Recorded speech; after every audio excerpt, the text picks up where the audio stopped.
আসসালামু আলাইকুম সুপ্রিয় দর্শক মণ্ডলী, আমি সাজল রায়হান আরও একটি নতুন ভিডিওতে আজকে আপনাদের স্বাগতম।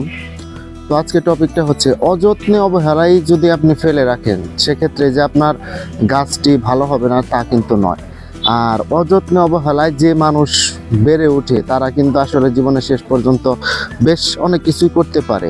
আর যারা কিছু মানুষ ছোটোবেলায় থেকে একটু ফ্যাসিলিটি ভালো পায়, ভালো পরিবেশে থাকে, কোনো চাহিদা থাকে না, তারা আসলে অনেক বেশিরভাগ ক্ষেত্রেই শেষ পর্যন্ত আসলে জীবনে কিছু করতে পারে না। তো এই যে আমার সামনে যে গাছটি আমি আপনাদের দেখাচ্ছি, এটি খুবই অযত্নে অবহেলায় আমাদের বাগানের একদম কর্নারে কিন্তু আমরা ফেলে রেখেছি।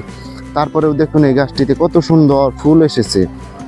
আর এই যে এখন আমি যে গাছগুলো দেখাচ্ছি, এই গাছগুলো আমরা কত যত্নে একটা জিও ব্যাগ দিয়েছি, সময় মতো পানি দিতেছি, সার দিতেছি, তারপরেও কিন্তু ফুল আসেনি।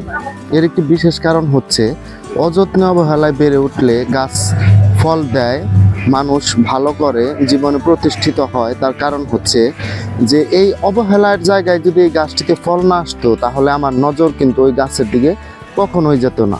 ঠিক তেমনই ছোটবেলায় মানুষ যদি অবহেলায় না থাকে তো তার জীবনে বড় হওয়ার ইচ্ছা শক্তি অনেকাংশেই কমে যায়।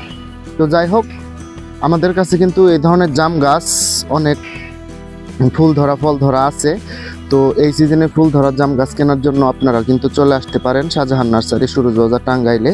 টাঙ্গাইল সদর উপজেলার ঘারেন্দা ইউনিয়নের সুরুজ গ্রামের সুরুজ বাজারে ভূমি অফিসের পাশেই আমাদের নার্সারি। সব ধরনের গাছপালা কেনার জন্য চলে আসুন শাহজাহান নার্সারি, সুরুজ বাজার, টাঙ্গাইলে, কিংবা অর্ডার করুন আমাদের অনলাইন পেজে বা ইউটিউব চ্যানেলে। ধন্যবাদ।